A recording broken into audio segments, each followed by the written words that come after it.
Bismillahirrahmanirrahim. Assalamualaikum warahmatullahi wabarakatuh. Hai, apa khabar semua? Saya Cikgu Julia, guru sains anda pada hari ini. Hari ini, Cikgu nak ajar tajuk Peraturan Bilik Sains, Unit 2, Sains Tahun 3. Kamu boleh rujuk buku teks muka surat 23 hingga 25. Stay tuned.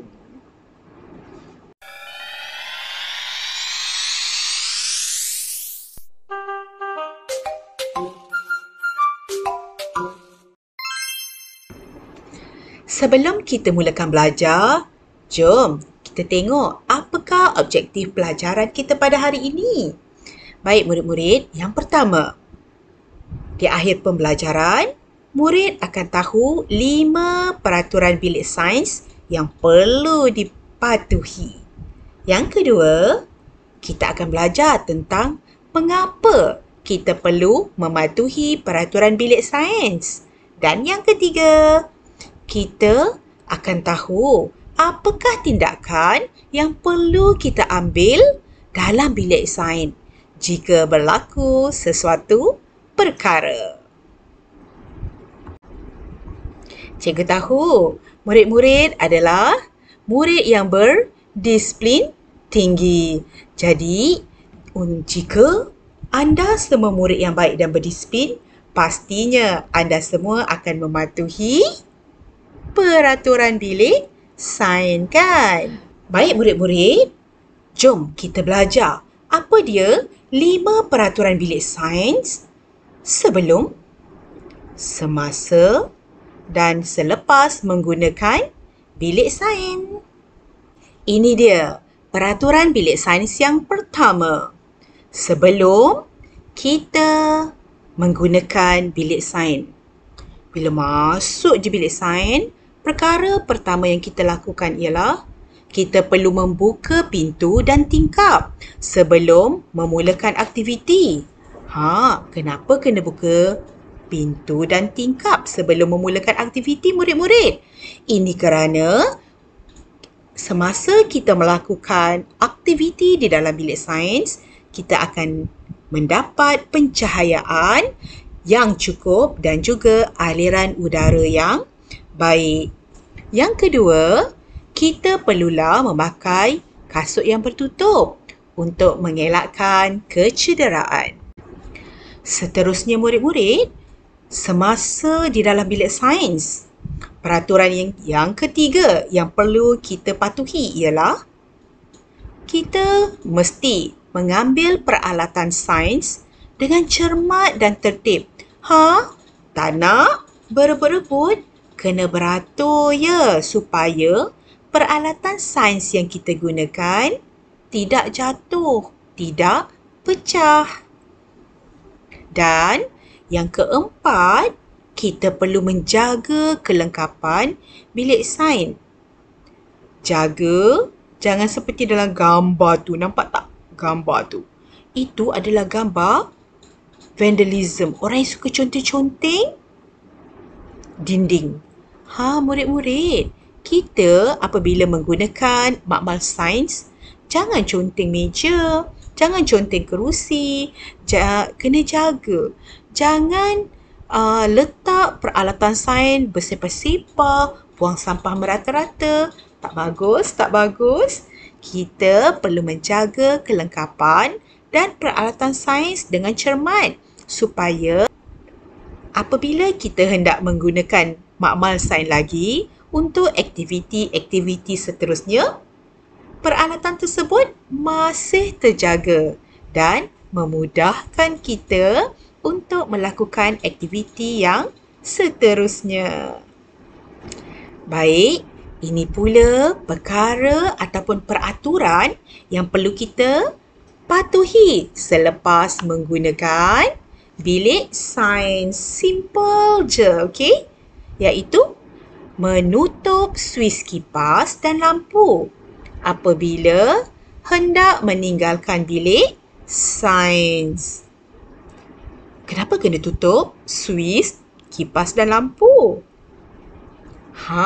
Ini kerana pembaziran itu amalan syaitan. Tak bagus kan membazir? Rugi.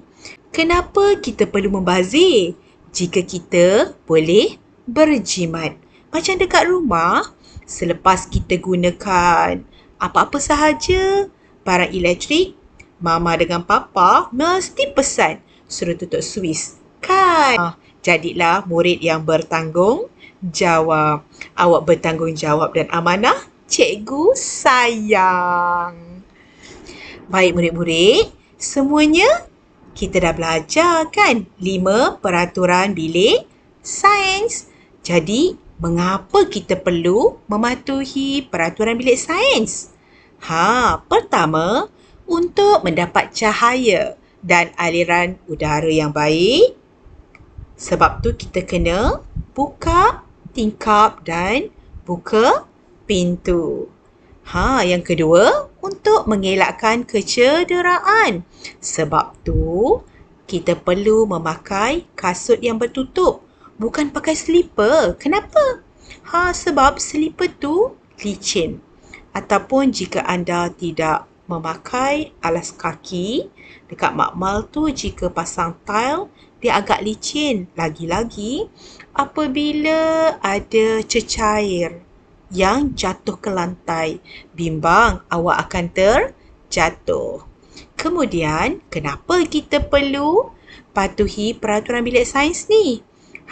Yang ketiga, untuk mengelakkan peralatan atau bahan sains terjatuh.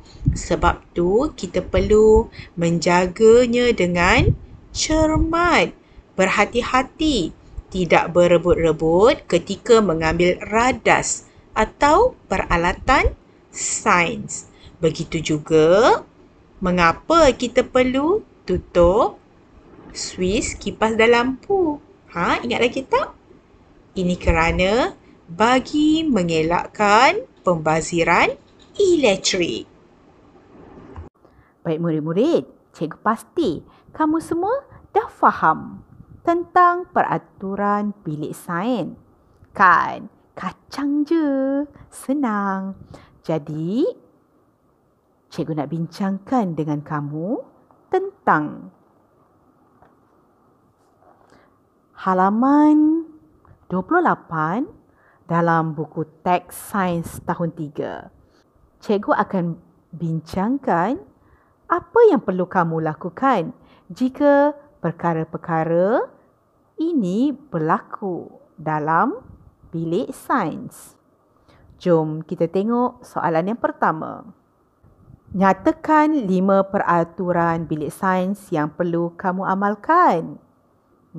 Kena ingat 5. Kemudian kita tengok soalan yang kedua.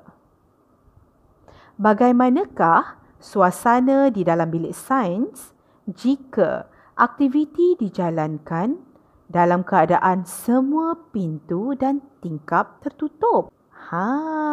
Dapatkah murid-murid bayangkan? Jika semua pintu dan tingkap tertutup, sudah pastinya bilik sains akan gelap. Macam mana kita nak lakukan aktiviti jika bilik sains dalam keadaan gelap? Tiada pencahayaan yang cukup. Begitu juga, tiada pengaliran udara yang baik. Kan? Baik murid-murid, kita tengok soalan yang ketiga. Bolehkah kita melakar spesimen pada permukaan meja di bilik sains? Mengapa? Boleh ke tak boleh? Apabila cikgu suruh kita melakar spesimen, kita lakar dia dekat atas meja je. Sebab terlupa kan nak bawa buku. Tapi cikgu suruh lakar. Jadi, kamu pun ambil pensel dan lakar dekat meja sains. Boleh ke tak boleh? Betul. Tak boleh kan? Sebab apa tak boleh? Kerana kita perlu menjaga peralatan dan radas dalam bilik sains dengan cermat. Kerana meja tu bukan hak kita. Lagipun melakar spesimen Bukan atas meja tapi dalam buku. Betul kan? Baik, soalan yang seterusnya. Guru mula memberikan arahan supaya setiap murid mengambil satu kanta tangan dan satu spesimen. Apa akan berlaku jika 1. Murid berebut-rebut.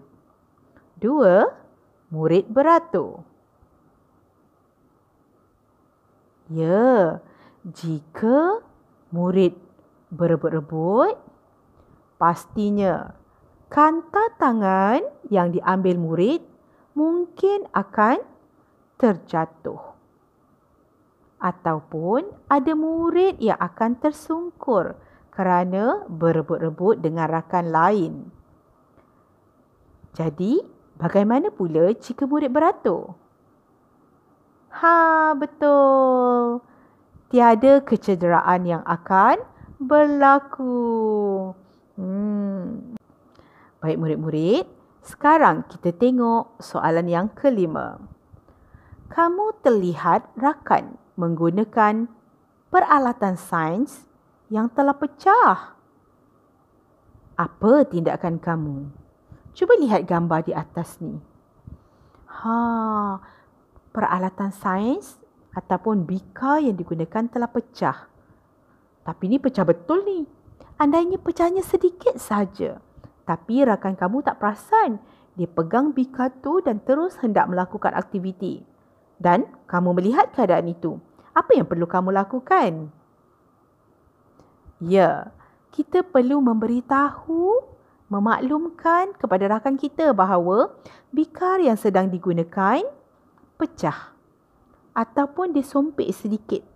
Ini kerana apabila mereka menggunakan bikar yang pecah ataupun yang sompek tu akan menyebabkan kecederaan pada tangannya. Bahaya tu, lebih baik dia tukarkan kepada bikar yang lain atau maklumkan kepada guru supaya guru boleh menggantikannya dengan bikar atau peralatan sains yang lain. Sekarang, jom kita lihat buku aktiviti pula. Muka surat 15. Macam biasa, selepas kita belajar, cikgu cakap mesti kita kena buat latihan kan untuk pengukuhan supaya anda semua lebih pandai. Jom kita tengok. Soalan dia ialah tuliskan peraturan bilik sains yang bersesuaian dengan situasi di bawah. Cuba lihat situasi 1. Dia tengah buat apa tu? Ingat lagi tak apa dia peraturan bilik sains yang pertama? Okey, kalau ingat bagus. Boleh tuliskan di situasi 1. Kemudian kita lihat gambar situasi 2. Ada murid sedang buat apa tu? Semasa mengambil bika, mengambil peralatan sains. Tulis semula peraturan. Yang keberapa? Yang kedua atau yang ketiga? Okey. Seterusnya lihat pula situasi 3. Apakah yang murid tu sedang lakukan? Dia conteng-conteng meja. Boleh ke conteng meja? Tak boleh kan? Kalau tak boleh, tuliskan peraturannya. Apakah peraturan bilik sains yang berkaitan dengan gambar di situasi 3? Tulis dengan lengkap. Baik, kita tengok pula gambar di situasi yang keempat. Apakah peraturan yang perlu kita patuhi? Seterusnya murid-murid, cikgu akan bincangkan halaman 16 pula. Tentang peraturan bilik sains lagi, tapi kita nyatakan kesalahan dan peraturan yang perlu diamalkan bagi setiap gambar. Kita lihat gambar yang pertama. Dia buat apa tu? Ada seorang murid lelaki jalan-jalan masuk ke bilik sains, ketuk pintu. Ketuk pintu dah bagus kan? Tapi apa kesalahan dia? Tengok daripada atas sampai bawah. Apa itu? Dia tak pakai? Tak pakai apa? Dia hanya memakai selipar. Boleh ke kita pakai selipar? Boleh tak? Okey, bagus. Sekarang tuliskan kesalahan dia. Cikgu bagi contoh. Tidak memakai apa? Okey, kemudian apakah peraturan yang perlu diamalkan? Lihat balik peraturan yang 5 tadi. Tulis semula dengan ayat lengkap. Sekarang, kalau dah siap, kita pergi ke soalan yang kedua. Tengok gambar. Ada seorang murid lelaki pegang pembaris bersama dengan bika dan ketuk-ketuk-ketuk bika tu. Diketuk bika tu. Boleh ke kita ni ketuk-ketuk bika? Habislah nanti bika rosak, bika pecah kan? Apa kesalahan yang dilakukan? Tulis dekat ruangan kosong. Kemudian, apa peraturan yang boleh diamalkan? Bukan boleh, yang perlu diamalkan. Peraturan yang pertama ke? Kedua? Peraturan yang ketiga? Peraturan yang keempat atau peraturan yang kelima? Mana yang paling sesuai? Yang sesuai, awak letak dan tuliskan ayat lengkap dalam kotak yang diberikan.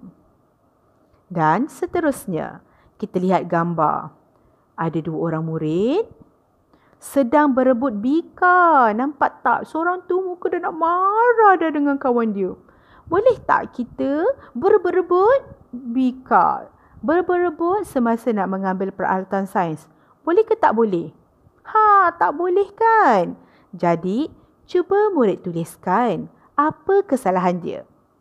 Kemudian, tuliskan juga apakah peraturan yang perlu diamalkan. Okey, itu sahaja perkongsian cikgu pada hari ini. Cikgu tahu awak semua mesti dapat jawab dengan bagus kan? Buat betul-betul ya supaya jawapan awak semuanya betul. Baik murid-murid, terima kasih kerana sudi belajar dengan cikgu. Semoga ilmu yang cikgu sampaikan ini bermanfaat untuk anda semua. Sebelum berakhir, cikgu suka jika awak lihat butang subscribe dekat bawah ni dah bertukar kepada warna kelabu atau belum. Kalau masih berwarna merah, sila tekan kerana subscribe adalah percuma. Baik semua. Bye. Assalamualaikum. Selamat belajar.